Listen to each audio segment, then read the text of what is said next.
Number 6 है find the slopes and the of the sides and altitude. दो चीज़ें हमने मालूम करनी है, slopes of sides and altitude of the triangle whose vertices are. मसलन हमारे पास सपोज हम करते हैं कि ये ट्रायंगल है, उसके ये कोऑर्डिनेट हैं 2 व 3, बी जो है वो 0 व -1, सी जो है वो -2 व 1। अब वो क्या कह रहा है, कहता है कि आपने find the slope of the sides. अब हमारे पास ट्रायंगल की साइड कौन सी है, ए बी, बी सी और ए सी। ये तीन साइड्स हैं, हमारे पास तीन साइड्स हैं, ए बी सी, और इसका हमने उस स्लोप मालूम करना है।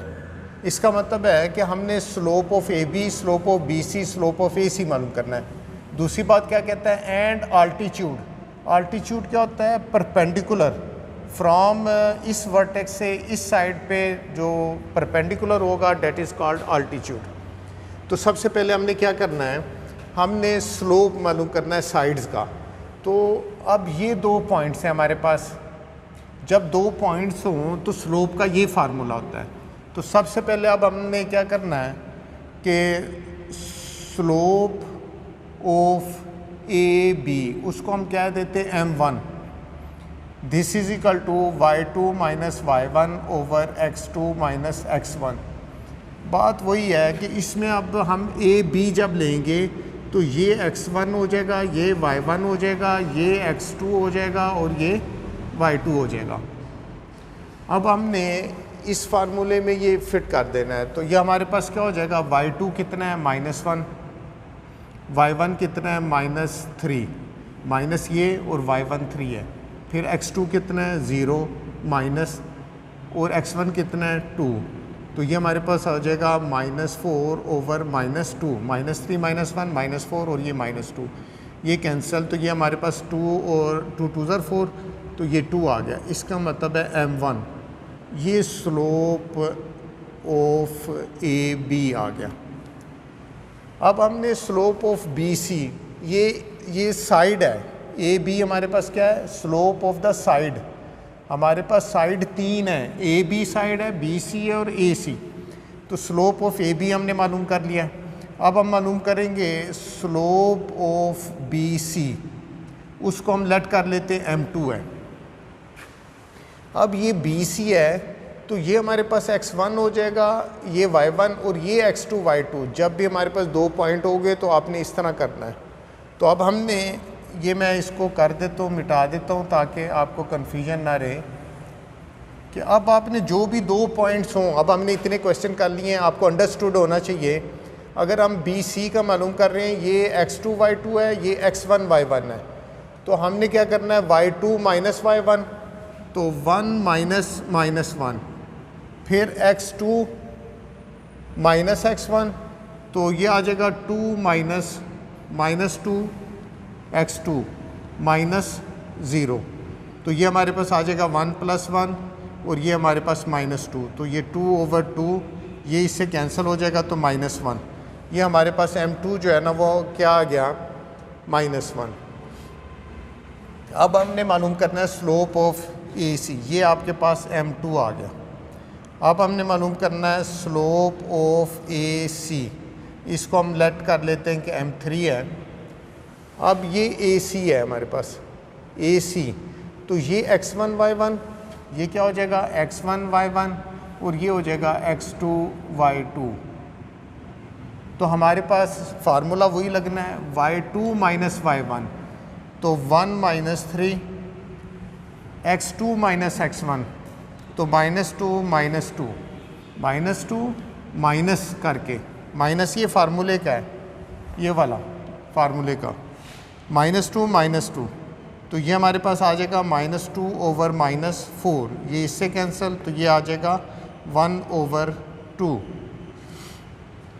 अब ये m3 आ गया, ये आ गया स्लोप ऑफ ए सी। अब ये हमने साइड तीनों के स्लोप कहा था, ये हमने तीनों साइड के स्लोप मालूम कर लिए। Slope of side B C, इसी तरह slope of side A B. उसने कहा था find the slope of the sides, हमने इस साइड का, इस साइड का, इस साइड का स्लोप मालूम कर लिया। अब वो आगे क्या कह रहे हैं, एंड आल्टीट्यूड। अब हमने क्या करना है, ये इसका आल्टीट्यूड है, ये वाला, ये परपेंडिकुलर है। अब इसका स्लोप जो है ना वो m1 है, इसका स्लोप m2 है, इसका स्लोप m3 है। अब ये वाली लाइन इसके ऊपर परपेंडिकुलर है, तो हम इसको कर लेते हैं, इसका स्लोप जो होगा ना वो m1 डैश कर लेते हैं, ताकि दोनों ना एक जैसा ही हो, कि ये m1 है तो इसका स्लोप m डैश। अब इसका मतलब है कि ये लाइन इसके ऊपर परपेंडिकुलर है, तो परपेंडिकुलरिटी की कंडीशन क्या होती है कि दो लाइंस परपेंडिकुलर होती हैं जब इस लाइन का और इस लाइन के स्लोप का प्रोडक्ट -1 के बराबर होता है। तो हम अब लिखते हैं स्लोप ऑफ आल्टीट्यूड,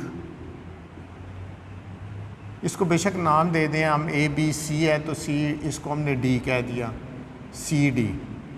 अब क्योंकि ये वाला CD और ये आपस में परपेंडिकुलर है, परपेंडिकुलर हो तो उनका स्लोप का product m1 dash into m1 is equal to -1 होगा। Slope of altitude is equal to CD, फिर हमारे पास क्या हो जाएगा, m1 डैश है, तो हमारे पास उसका m1 dash into m2 is equal to -1 condition हो जाएगी।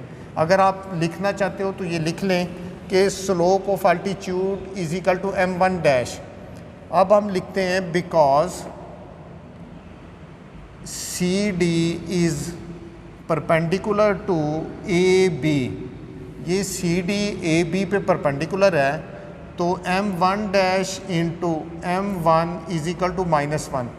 इस डेफिनेशन के मुताबिक दोनों के स्लोप का प्रोडक्ट -1 हो जाएगा, तो m1 dash into m1 is equal to this हो जाएगा। तो ये इसका मतलब है कि m1 डैश हमने मालूम करना है, m1 जो है ना वो हमारे पास ये वैल्यू दी हुई है 2 इज इक्वल टू -1, तो m1 dash is equal to, ये 2 इधर जाके डिवाइड हो जाएगा -1/2। तो ये जो है ना, ये हमने कहा था slope of altitude m1 dash है, तो m1 डैश आ गया -1/2।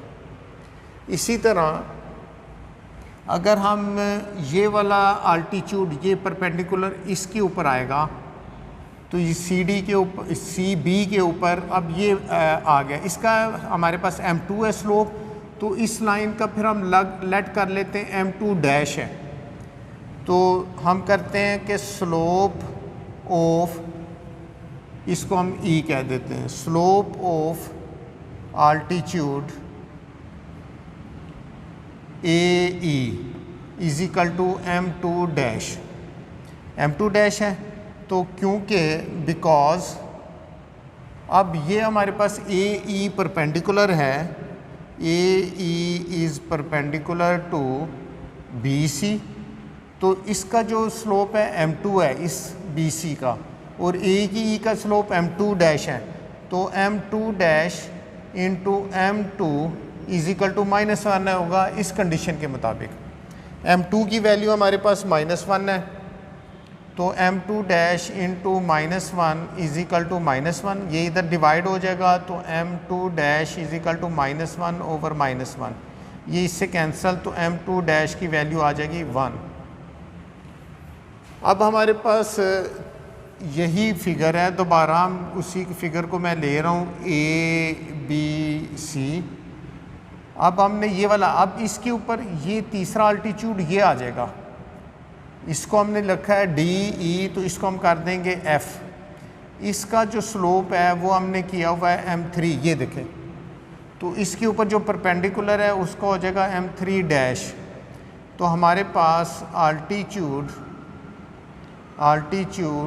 Of AC is equal to m3 dash. Altitude slope of altitude of AC जो है ना वो m3 डैश है, ये हमने कर दिया m3 डैश।